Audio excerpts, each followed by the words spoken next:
Good day from the top of the World Trade Center here in New York City on this gloomy, wintry-sounding, feeling Monday here in November. I'm Carlo Versano, and this is the YouTube edition of the 1600, and we're doing something a little bit new today. We've had a lot of guests on, authors, newsmakers, pundits, influencers, but we wanted to turn inward for a minute and look at our mailbag. I get a lot of emails from readers of the newsletter, like a lot. Which is good. I respond to most of them, as you guys who have emailed in know by now. But I co-opted my producer here, Mickey Hutchings, to go through my inbox, which is usually a horror show. And her job was to pick out the emails that we could read on the show with questions that people had about politics, really just about anything. So I think, Mickey, you got some good ones for us, right? Oh, yeah. Okay. We got some good ones. Okay, good. And we've also got Jack Haley here. Jack is Newsweek's social media, I don't know what you are, social media producer? Associate. Yeah. Sure. Okay. Around here, we call him Social Media Jack. Social Media Jack is here. Why is he here? I couldn't really tell you. No, he's here because Jack, obviously, as part of his job, pays a lot of attention to what's going on social media, what's going on TikTok, Twitter, all of those things, which is something that I don't really get a chance to do because I have a day job. But Jack has his finger on the pulse of the internet, so he's going to pipe in with some things that are trending out there that we can talk about, some things that we don't really get to talk about in the newsletter because there is just so much news these days. So with that, Mickey, the floor is yours. Mailbag edition. Let's do it. I'm ready. Okay. Our first question is from Nancy G, and she asks, how realistic is it that enough people in Congress will wake up to the fact that Donald Trump is unfit to serve as president and that the 25th Amendment of the Constitution needs to be given serious consideration? Has anyone had the courage to broach the subject? The more I read, the more I question the stability of the president and his grip on reality. Is Congress too cowed to contemplate the idea? Okay, so an easy one. A softball. Nancy, the 25th Amendment I don't think it's in the cards, folks. I mean, look around here. We're in year 10 of the Trump experiment. He's done just about everything that he could do. He won re-election fair and square. It is certainly true that he is getting older and he appears to be a little less, his mental acuity. I mean, I don't think we're at the Biden stage where, he's sort of like walking around just, needing handlers to, go through a door or something. But it is true that if you watch him, and I watch a lot of Donald Trump in my life and as part of my job, he is starting to look a little bit old. He's starting to look a little bit out of it. I think we'll probably talk more about that later. But no, the 25th Amendment is not going to be used. Republicans in Congress made their bed with this president. I mean, it is what it is now. And, one of the things I think people talk about, like, Republicans are strong, right? Republicans are really strong. No, Megyn Kelly actually made this point. Donald Trump is strong, right? For whatever reason. He is sort of a political savant. Republicans are not strong. Republicans are actually quite weak, as we saw last week. So the idea, I think, that they would go against the president and try and get him removed from office, that's not happening, not in this lifetime. So Lee S. says, I wish everyone would quit complaining about the ballroom. Many presidents have noted that the U.S. needs a place to host foreign leaders for dinners and other things without setting up a tent. Having to set up a tent is ridiculous. Also, other presidents have made modifications from minor to major, and it was always the taxpayers footing the bill. This upgrade is not going to cost taxpayers a dime for once. It's also upgrading the offices that were located in the East Wing. So how about giving it positive coverage and quit treating it like it's the end of the world? Well, that's a good question. I mean, I have never treated. I don't think it's the end of the world. And I actually, so we're talking about the ballroom, the ballroom that is replacing the East Wing of the White House, the construction of which began in the middle of this shutdown a couple weeks ago, which I think is an important part of this. And I wrote in the letter the other day that I think that, when you look at Trump's polling, he trades in this really narrow range, right? He has a very low ceiling and he has a very high floor. It's really like upper 30s on the low end, sort of like mid 40s, maybe upper 40s on the high end. I think he was in the upper 40s like in January and February before the ice raids really started to hit him. You're seeing his floor start to be tested here. And when you look at Nate Silver's polling average, you can look at it sort of by day. And around the 20th or the 21st of October, it really started to take kind of a nosedive. So what was happening then? This was 2 weeks ago? Well, the shutdown was in its second or third week, so it was starting to get more real for a lot of people. I think, the SNAP benefits were coming up, the ACA subsidies were coming up, so I think that was definitely part of it. But the other thing was that is when the Washington Post published those photos of the demolition crews tearing down the east wing of the White House, and I think that really caught a lot of people by surprise, and it had sort of a visceral reaction that I think that I didn't really understand it myself when I saw the sort of backlash to this, for the reasons that what's his name, Lee? Is this Lee writing us? Lee? Yes. For reasons that Lee makes clear, there are arguments that, like, yeah, we probably do need some sort of, maybe not a ballroom, but somewhere for people to gather. So it is kind of ridiculous having like state dinners in the mud on the South Lawn. And arguably, the taxpayers aren't paying for this. It is coming out of donors' pockets. I mean, there's a whole nother question there about what they're getting in return for this. But I take his point. I think what he's missing is a couple things. The ballroom, first of all, serves as a perfect metaphor for what a lot of people sort of see as the Trump 2 term, right? He is taking a wrecking ball to the government, to the status quo. There's plenty of people out there who say that's great. That's just what we needed. There's a lot of people out there who say that's the biggest problem with Donald Trump, is that he has no guardrails. He just goes for broke. And I think with the ballroom, he could have avoided the bad press, I think, if he just – it was really a communications error over anything else. I think, first of all, starting the demolition in the middle of a government shutdown was just a real unforced error on the part of the president, because, again, you're talking about just handing a talking point on a silver platter to Democrats. You're going to shut down – you're going to keep the government shut down, not fund food stamps, right? But you're also going to build this grand ballroom at your house. I mean, it's just like it was a meatball down the middle for Democrats, and they use it to their advantage. But, yeah, so I think that, he made a mistake by not communicating it to the American people, right? Because that's the other part of Trumpism that people, I think, are really sort of sick and tired of, at least a big part of this country, which is that the guy just seems like he does whatever he wants. And not for nothing, but it's not his house, right? The White House is on lease. That's a 4-year lease with one option to renew. Right. That's how it works. That's how it's worked for our entire, since our founding. For him to come in there and make it appear, regardless of what he thinks, make it appear as though it's his house. And it's not just the ballroom, right? I mean, he's complete. We've done a lot of reporting on the decor changes that he's made to the Oval Office. He's created this thing on the Colonnade called the Presidential Walk of Fame, which is just pictures of all the presidents with all this like gold accoutrements on them. And then, the picture for Biden is the picture of the auto pen. And again, like I get the base loves that kind of stuff. Normal Americans hate that, right? They look at that and they say, first of all, you've got terrible taste, right? Donald Trump is like, he lives in like a Liberace fever dream with all this gold decor. Most people think that looks like shit. But also it just gives the impression that he's, it reinforces this impression in a lot of people's minds that he doesn't want to leave, and he's probably not going to leave. I don't think that's necessarily true. And I think, again, you could make an argument for the ballroom, but the way that he did it by just literally bringing in the wrecking ball, permitting be damned, and then you get the media does what the media is supposed to do, which is to report on it and take photos of it. I don't think you can blame this one on the media, Lee. I'm sorry. Tony G from North Carolina asks, what can we do about the mid-decade redistricting just to affect more gerrymandering and disproportionate representation? Tony G. I know this guy. He writes in all the time. He's my boy. He's the man. Tony, shout out to Tony G from North Carolina. I mean, look, I'm going to write a longer column about this when I get a minute, but the answer to the gerrymandering thing is proportional representation, which is something that most other democracies in the world use, right? So that if if a political party wins a third of the vote, they get to apportion, 3 representatives rather than the winner-take-all system that we use now. I mean, that to me is the obvious solution. I mean, this gerrymandering thing now where, we're going back and forth. Texas opened the floodgates. Now California's doing it. It doesn't, I don't see how it ends well, really, for anybody. And I've made this point before to much fury, but like Republicans are not the only gerrymanderers, right? Everybody does it. They have, both parties have for a long time. That's sort of how it works.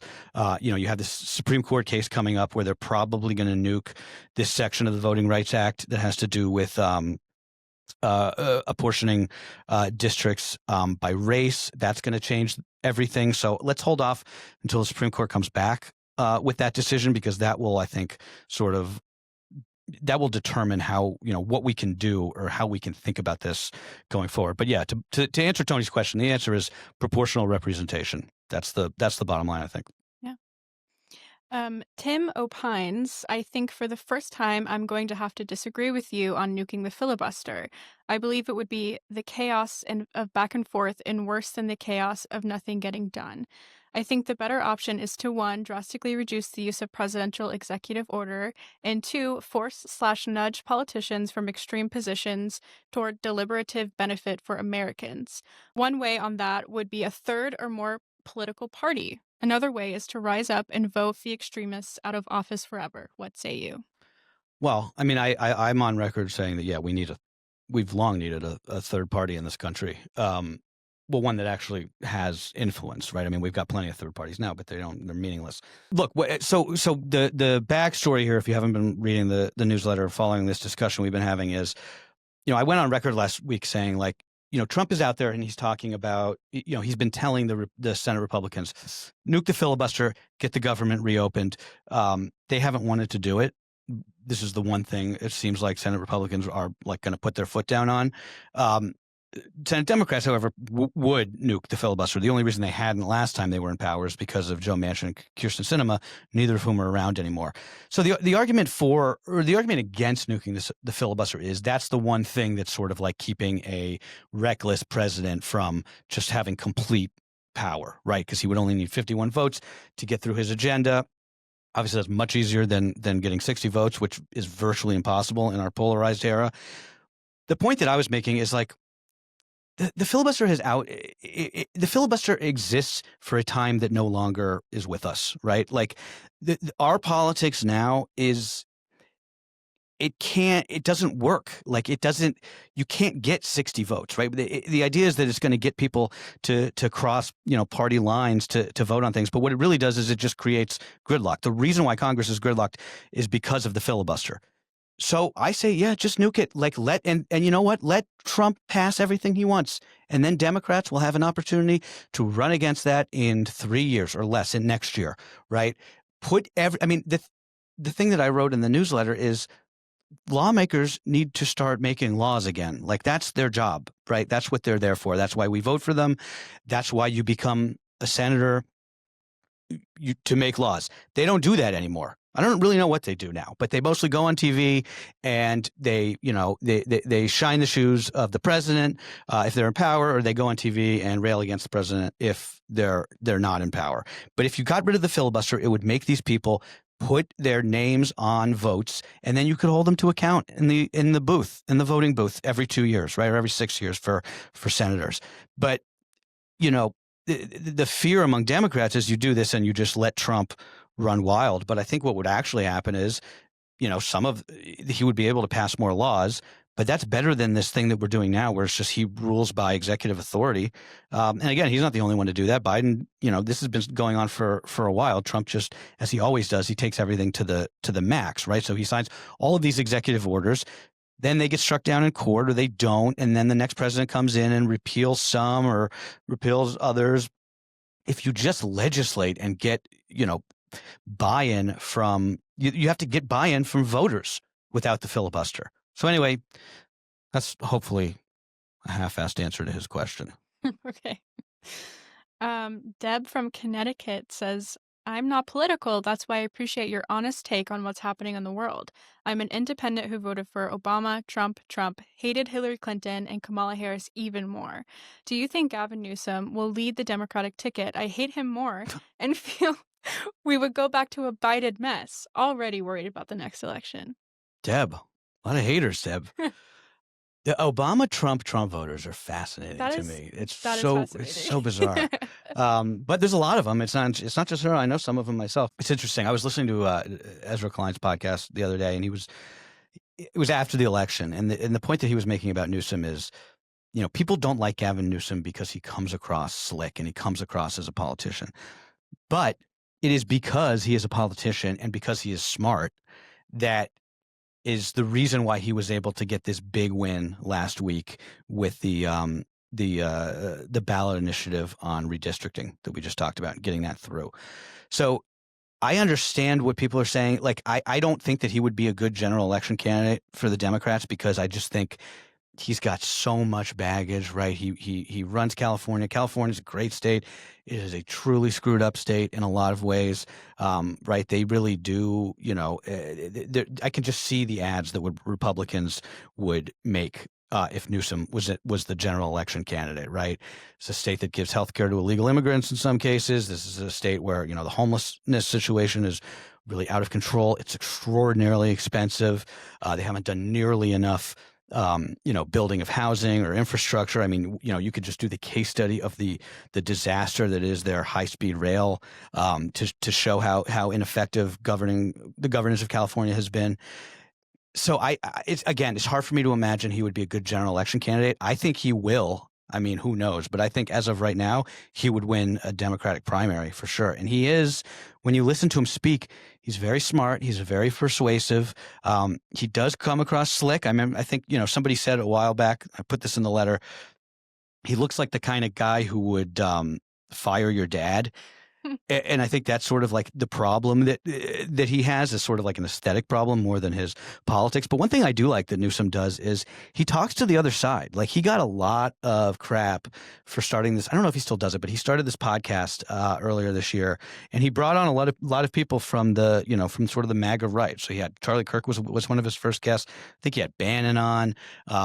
He's had a couple other sort of like Trump supplicants, Trump acolytes on there.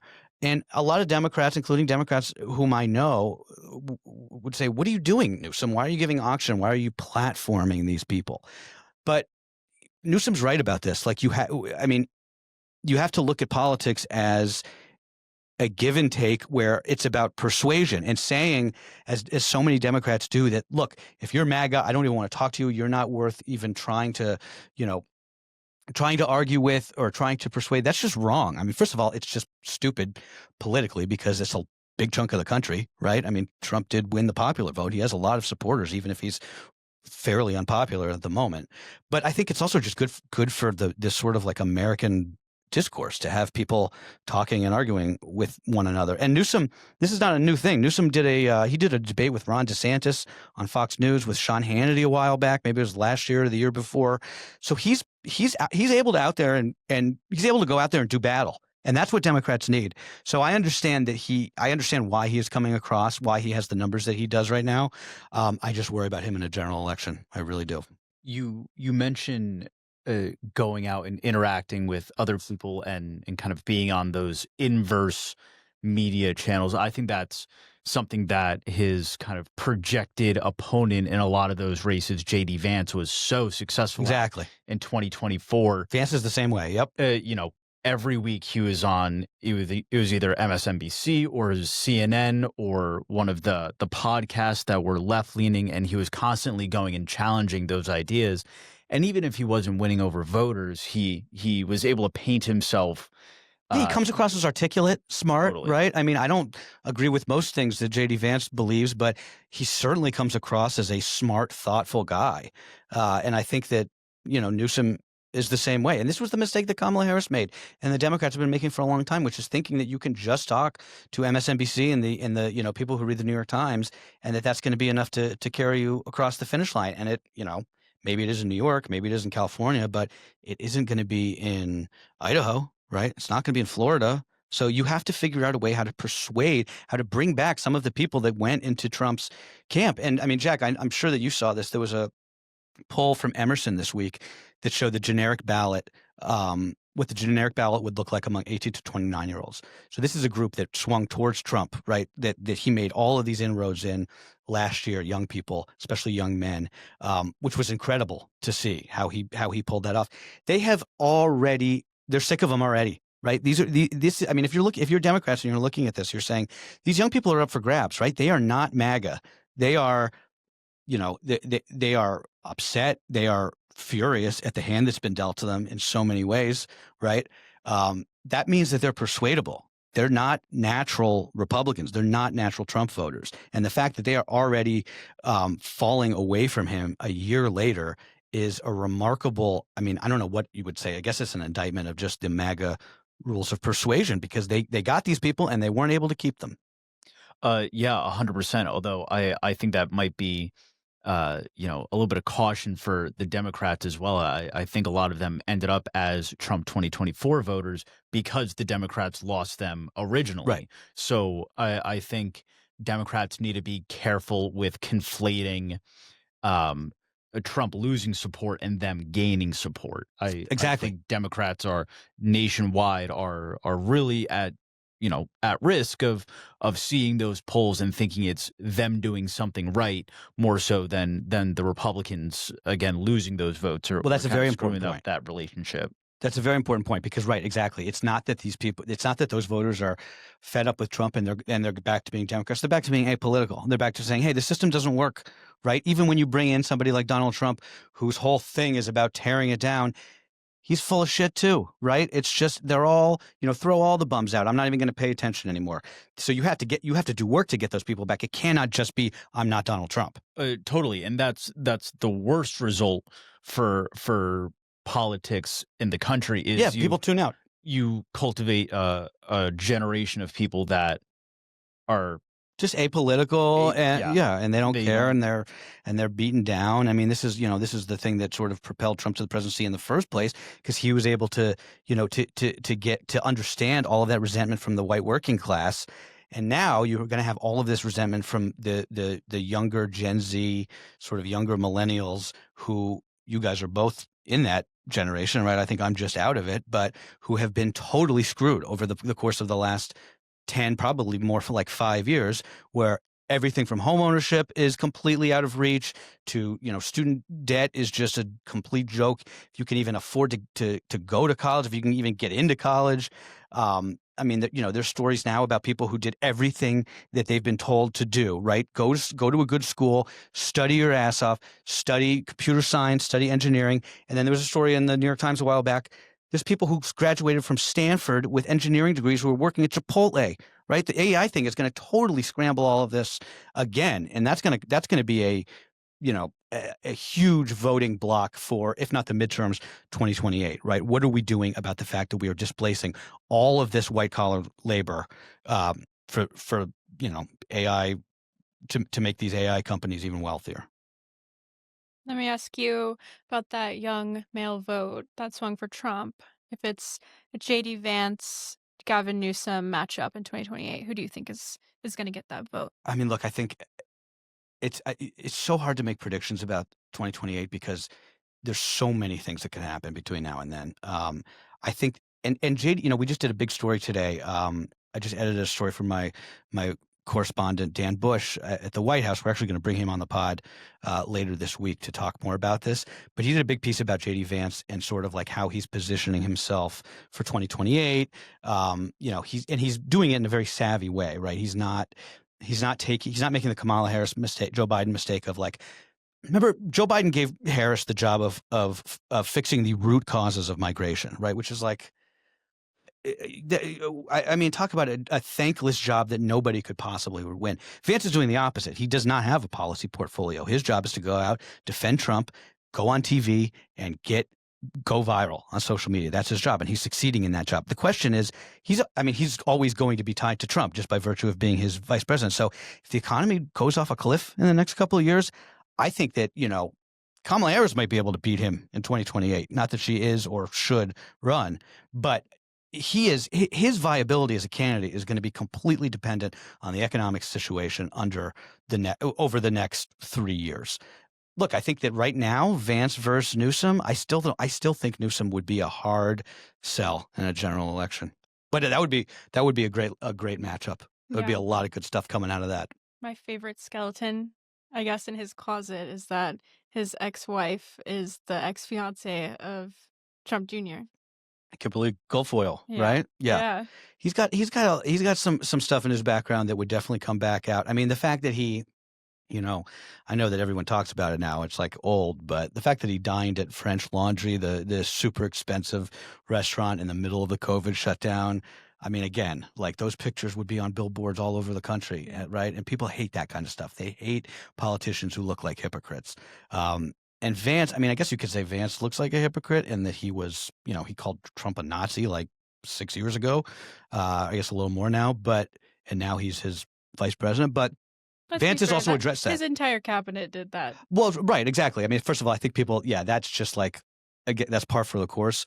But also, Vance has addressed it in a somewhat deftly way, and not so much in a deft way, but he was able to say, "Look, yeah, like I did say that, and I believed it at the time, but then I got to know him, and I changed my mind." And that's something that doesn't get talked about enough because, Trump's whole thing is never say sorry, never apologize, never equivocate, right? People, I've always thought that politicians get caught up in that and that they don't do enough. Look, I made a mistake, or I learned new information that made me change my mind, because that's how normal people act, right? I mean, I'm constantly changing my mind about stuff, right? I mean, you guys too. Like, just think about in your just day-to-day life, like, yeah, new information, comes into your brain and makes you rethink things. Like, that's how normal human brains work, and that's a good thing, by the way. So I think that I think that the hypocritical stuff can be addressed in that way, but the whole thing about like, you guys need to stay home, but I'm gonna go eat at a fancy restaurant that's tough. It's tough to get past. Yeah. All right. Ready to move on? Yep. Great. So Russell from London. Well, I love when we get overseas. Yeah. This is a great question. He says, if Trump's presidency were a book, what would you imagine to be the final chapter? Oh God, that's a good one. That's a good one, Russ. If Trump's presidency was a book, what would be the final chapter? Okay, I guess the final chapter would end on January 20th, 2029. President Ocasio-Cortez is being sworn in front of the Capitol. Donald Trump is 3 years old, 84 years old. He's flying off a Marine One to live out his days at Mar-a-Lago after his his tariff gamble proved to be a disaster, creating a stagflationary economy. Inflation is over the last couple of years has been up. GDP has been down. The labor market has been stagnant. He leaves office with approval rating in the teens. So people are so over the Trump experiment that he was able to get AOC reelected in a landslide. So President Ocasio-Cortez and Vice President Newsom are up there on the dais being sworn in, and JD Vance is going back to Silicon Valley to work at a venture capital firm, and Trump's going back to Mar-a-Lago to play golf. The end. Can't wait to see the South Park episode about President AOC, Vice President Newsom. Yeah, be careful what you wish for, people. So I wonder in that viewing, going back a little bit to, I think, the first question, not as far as the 25th Amendment, but that will be during an election cycle. If that is a sentiment that is being carried with being associated with Donald Trump, who running the race starts to disavow him? Right. Or at what point did they do, congressional members or people trying to be elected to Congress, at what point do they say, actually, I disagreed with him on some of this stuff, but I wanted to be loyal? I'm interested to see how the loyalty cuts both ways when Trump won't be on the ballot. Look, I think that's a great question, because one of the reasons why Republicans in Congress are such Trump bootlickers is, first of all, they're terrified of him, right? Like, he rules with an iron fist, and if he gets wind that you're going to come out against him, he's going to try and get somebody to primary you or just otherwise make your life miserable. That becomes less as his term goes on, and he sort of like enters into his lame duck status. That will decrease to a degree, but again, he will always have his bully pulpit. Like, he will always be able to tweet something and, determine your electability, I think. But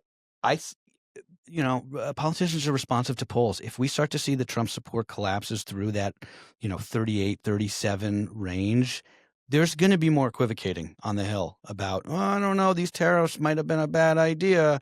But again, because he is so he's such a force of nature, and because he still has 3 years to go, it's hard for me to imagine. I honestly don't know what would have to happen for that flip to happen now.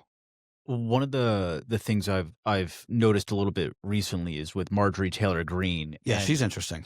and the comments, it seems like, from the aforementioned AOC have been that this was a lot more about personal political Sure. ambitions being kind of snuffed out, and that being the catalyst for her breaking with Trump and the MAGA movement on some things. And I wonder if um as is human nature, once people's personal ambitions start to Right. feel impacted more, if it's not broadly unpopular policies, it's he tells someone they can't run for reelection in the Senate, or he's going to endorse, you know, their opponent in Right. some cases. I think that has been, at least so far, the biggest driver for these kind of splits. Yeah, I mean, the MTG thing, it's interesting. I don't know what she's up to exactly. She's up to something, right? I mean, she really has changed on a lot of things. I don't know. I honestly don't know. But I do think that, look, when you have a president like Trump who defines the party in the way that he does and has such an iron grip on it, your fortunes live and die with them, right? So if you start to see the writing on the wall within your district that he's no longer the force that he was, or he's starting to look weak, yeah, then, for your own political, for your own ability to be reelected, you're going to have to take that into account. I think that's probably what's happening with her, I guess. I don't know. Okay. We have 2 questions from Paula, who I hear is a Paula, loyal reader. Paula from Carlsbad, right? Is that Yeah. her? Yeah, California. Love you, Paula. Her first question is, I wonder how many executive orders have been made into laws by Congress. I actually looked this up a while ago, and it's like an impossible statistic to find out. I checked the National Archives. There's no real way of knowing. Um, I know Mike Johnson has said like something like 50 of Trump's executive orders have been codified into law, but that's not even really clear. Paula, the bottom line is I don't have a good answer for you. I wish I did. Um, what's the next question? Sorry. What do Democrats think of Rubio canceling 80,000 visas of people who have committed crimes and supported terrorist groups? So one thing I love about Paula is, she's a Republican. She has, she's having spoken to her via email many times. She has, she's very open minded, and she likes to we do battle sometimes on these things. So I appreciate the question, Paula. The thing about Rubio and State Department canceling all these visas for what she says are terror supporters, right? I mean, look, I think when you phrase the question like that, it's like, well, yeah, I mean, that's, we don't want people who support terrorists in our country. Like, okay, it's like everything else. The devil's in the details, right? Like, first of all, one of the things that makes this country actually great is that our laws apply to, and our rules and our ideals apply to everybody who's here, whether you're a citizen, whether you're on a visa, whether you're here illegally, right? That really is one of the things that makes America great. That's not like that in other countries, right? You go to Saudi Arabia and you start spouting off against the regime, they're going to cut your hands off, or they're going to put you in jail, or they're going to disappear you. Here, you can do that. You can come here on a student visa and you can protest against the government. That's a great thing. Now, look, when it gets into terrorist supporting, I mean, again, like you better bring some evidence, right? I don't think that, canceling somebody's student visa because they wrote "globalize the Intifada" on Instagram, I don't think that that's appropriate. No. If you have reason to believe that someone is here and they have, material connections to Hamas or Al Qaeda or something like that, okay, that's a different story, right? They probably shouldn't have gotten that visa to begin with, and I would wonder how they even got vetted.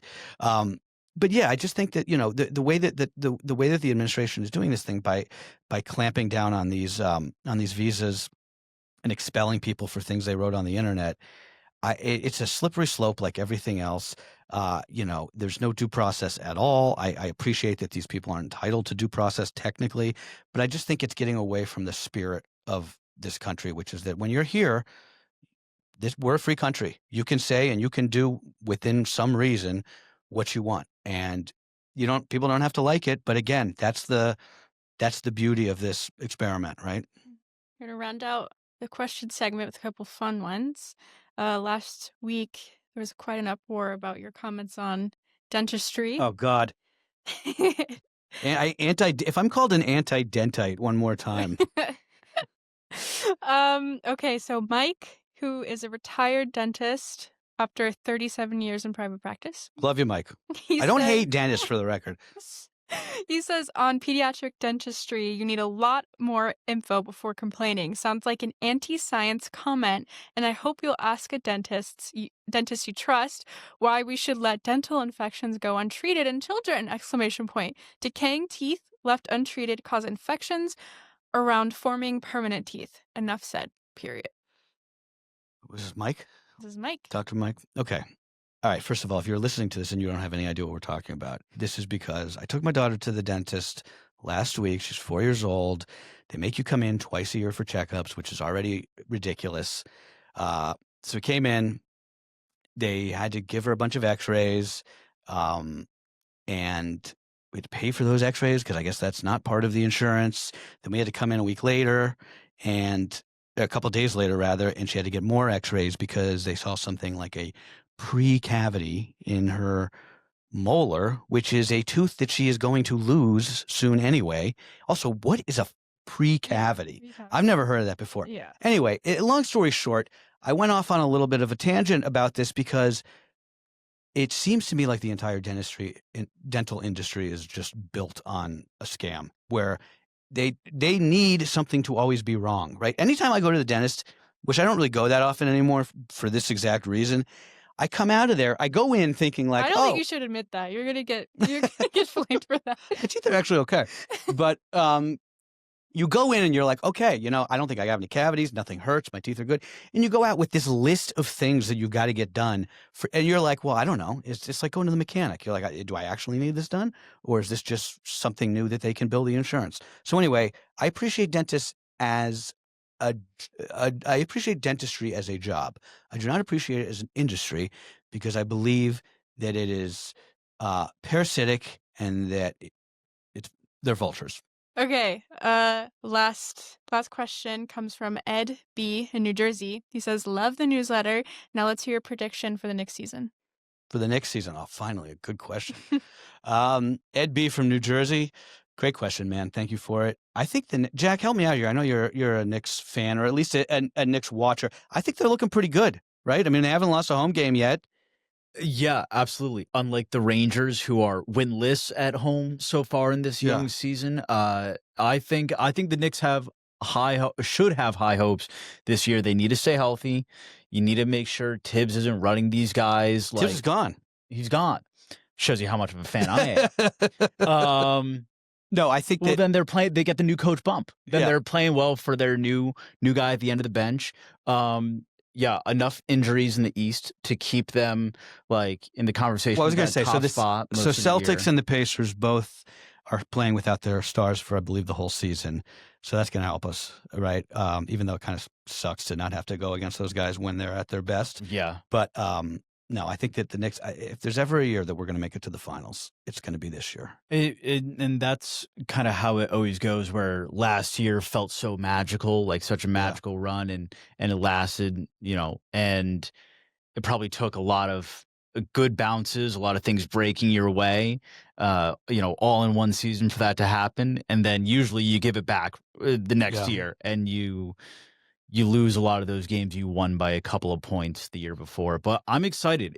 New York City is always better when the Knicks are good. Absolutely. The energy gets up. It's a great way to This is a basketball lead town. into spring. It's a basketball town. A basketball town that is dying for this team to be good, to be competitive. Okay, Jalen, you heard it here first. You guys can do it. Take it with a grain of salt. This guy said the government shutdown was going to be over last week, though. Okay. I was off by what, a couple days? It's almost over. And we pay you to say that stuff, though. Okay. Well, is that the end of the mailbag? Have we reached the end? We haven't reached the bottom, but we reached the end. Okay. Fair enough. We don't need to subject people anymore. Okay. Thank you, Mickey, for the miserable job of having to go through my emails. And thank you, Jack, for all your wisdom, even if you don't know that the Knicks got a new head coach. Jack, while I have you, What's happening on the internet right now that we need to know about? Yeah, as Carlo mentioned, I spend a whole lot of time on social media, seeing what everyone else is talking about and getting up in arms about. So I had a couple of stories that were really piquing my interest over the weekend. The story of Emmanuel Clase and Luis Ortiz, two baseball players for the Cleveland Guardians, who are now wrapped up in an indictment surrounding kind of Sports betting. inside information. Essentially, the charge is that Luis Ortiz threw pitches that he knew were going to be balls. So bettors that were connected through Emmanuel Clase to Ortiz could place these individual prop bets on Always comes back to the prop bets. Yep. single instances in the games to try and kind of cash in on this inside information. So for those that might not be as familiar with sports gambling, you can normally wager on which team wins and maybe the total points or runs or goals or whatever it may be in that game, whether it will be over or under a certain figure. And then anything else that you gamble on in that game, instances, occurrences within that game is considered a prop bet. Right. And the way that these big sports books have supercharged it is they get really granular with what you can bet on. So it's not just, how many runs or things like that, but it becomes what will be the result of the first pitch of the top of the third inning, Right. for example. So guys with that inside information, You can make a little coin. totally. Now, apparently, it was just a little. The indictment alleges that these guys, I think, only combined or made about $12,000 each. That's just unbelievable. You're going to ruin your career as a pro athlete. You have won the golden ticket of life. You're a baseball player, and you're going to throw that all away for 12 grand in prop bets. Amazing. Yeah. Unbelievable. And, it speaks to a lot of the kind of push and pull that these leagues are going to face the more that they are intertwined with these sports betting Well, platforms. that's the thing. These books. That's the thing, and that's what we saw that when the indictment came down a couple weeks ago against Chauncey Billups and a couple of players in the NBA. It's like, how can you hear these leagues talking about how this is such a scourge, right? But it's like they're also sponsored by. They have deals with DraftKings, FanDuel, Bet360, all of these companies. It's like you can't take them seriously at all. I mean, look, sports betting. This was a huge mistake, right? That started with the Supreme Court decision 6-7 years ago that has put us in this position. We need to just, as a society, and I honestly think you could run a presidential election on this. This could be a part of your platform, which is just like we made a mistake. We're going to legislate this mistake away, right? This is not. It's destroying the integrity of the game, right? It is turning our young men who already have all of these problems and already have all of these headwinds. We're putting a casino in their pocket, right, with no protections. These gambling apps. I mean, even putting the throwing of the game allegations away. Just the idea that you could be a young man and have your debit card attached to one of these apps on your phone, and you can just start betting on games that you don't even watch. I have people in my own life who I see do this. It's terrible. It's so bad, right? I mean, I don't not see any upside to the sports betting thing at all. Yeah, absolutely. Put it back in the gray area of like, look, if you want to go to Vegas or if you have a bookie, like I don't want to put you in jail, right? I don't think we should criminalize it, but like, there's nothing wrong with the gray area, right? I think you could probably make this argument with marijuana too. That's another discussion. Sure, yeah, and I think it also gets into as well the abuse that some of these players are then inflicted with on social media, even at the college level, because you can place wagers on college games as well. Maybe not prop bets on individuals, but still, you're the quarterback for Texas. You're gonna catch some heat if you lose a game. So, yeah, it can be really dangerous. I wonder if our producer, I sent him earlier a screenshot that goes very well into this idea of kind of these partnerships under all of those all that text, that's a graphic of Emmanuel Classe when he was recognized. I believe it was 2 years ago now. That's a graphic sponsored by BetMGM, Of course, yeah. right? So that's a relationship with either the league or the team that puts everyone in a bad spot, Right. right? If I'm BetMGM, I'm kicking myself. I don't want to be, Right. associated with that stuff now, and vice versa with the teams. I'm sure to an extent they feel like a little bit of egg on their face. So And it also, I mean, it hurts. I was watching ESPN when the NBA indictments came down, and there was this thing that went viral. It was a screenshot of them talking about the indictments, and there was a ticker on the bottom that was for FanDuel or DraftKings or something. So it's like, it's just, if you're a journalist trying to cover this stuff and your employer has a deal with one of these companies, I don't even know how you would, possibly thread that needle. yeah, absolutely. So the last thought I kind of have on it is, I think sooner or later these leagues are going to are going to reach a head where they either need to acknowledge that gambling on their sport from either players or people with inside access was a long-standing issue that they had, and the legalization of these platforms has exacerbated that problem, or it wasn't a problem before and their partnership Right. with these major sports books has cultivated Right. this problem. And to be honest, I don't know what's a bigger issue for them. Right. Neither one is good if you're the league, right? Yeah. Okay, well, on that lovely note, let's leave it there. Unless, Jack, there was anything else that begs our attention out there on the internet.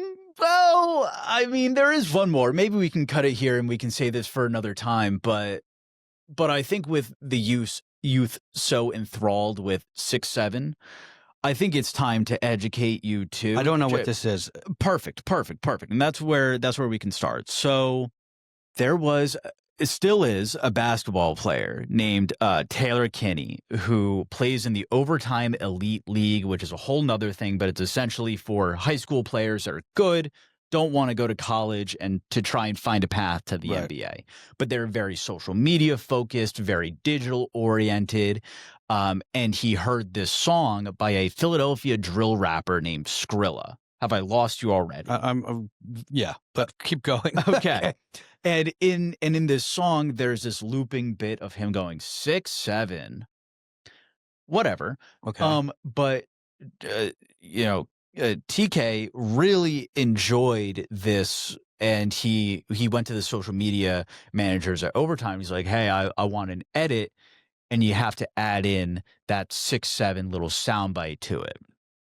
That goes viral. There's another clip from Overtime of kids in a packed gymnasium coming out to watch this guy, TK, and someone in the stands hits it with the 6-7 after he makes a shot, and then it goes. So it's like a meme. It's a meme, exactly. It goes really viral. So a couple of weeks, or these past couple of weeks, has been the start of the college basketball season. And one of the things a lot of the colleges like to do is they host an elementary school or a middle school in the area to come and watch an afternoon game, kind of try and boost that town and gown relationship, if you will. Carlo, when these kids see that the score is getting close to like the home team scoring 67 points, you would think Oprah is standing on stage with a new car. You would think they've won a national championship. Mr. Beast was there. Like They're going crazy. Losing their freaking minds. And, like you mentioned, it's a meme, it's an inside joke. And even beyond the innuendos of their forefathers, like a 69 or a 420, any of those like that, right? They have the secondary joke. This is really a signal to them that I'm a kid and you're not. Right. It's their first time being. Us olds aren't supposed to understand it. You're not supposed to get it. The same reason why if I ask Mickey, what's funnier than 24? It's 25. The era of What's growing that? up. Is that another meme? It's from SpongeBob. It's the era of growing up in that. Right. It lends itself to it, but I think it's especially important for this generation because They are kids that had a lot of formative years spent either in or right in the aftermath of COVID. Sure. You had a lot of kind of weird times growing up. And this is a chance for them to show too that they are still just kids. Yeah. They get it. They are on the inside of the joke, and the adults, they're not. Okay. All right. Well, good. I mean, whatever makes the kids happy makes me happy. But I did see Ted Cruz dressed up as Halloween. I saw with a shirt that said 6'7" on it. Is that what he was? I would have to imagine. I don't want to delve too deep inside the mind of Ted Cruz to figure out what he's thinking. But yeah, I think, and it's kind of the same thing where it's like, if parents want their kids to stop saying something, you just have to adopt the joke. Right. Well, exactly. I was going to say, like, if there's one way to kill a meme, it's probably Ted Cruz adopting it, right? Exactly. Okay. Well, now I know you've enriched me. Yeah. Jack, I hope you feel enlightened. This is why we keep you on the payroll here at Newsweek. No, I kid. But no, thank you guys. Thanks everybody for your questions. Keep them coming. I do respond to almost all the emails. Really, basically all of them, unless you're really mean, really obnoxious. But that's not many people. Most people are super cool, like these guys we answered today. And yeah, send us your ideas for segments, guests you want to hear me interview here on the show, topics you want to hear us discuss more in the newsletter. You've got my email, everybody. It's right there in the column. And thank you. Thank you, guys. Thank you, Mickey. Thank you, Jack, for coming here. And we will see you guys very soon.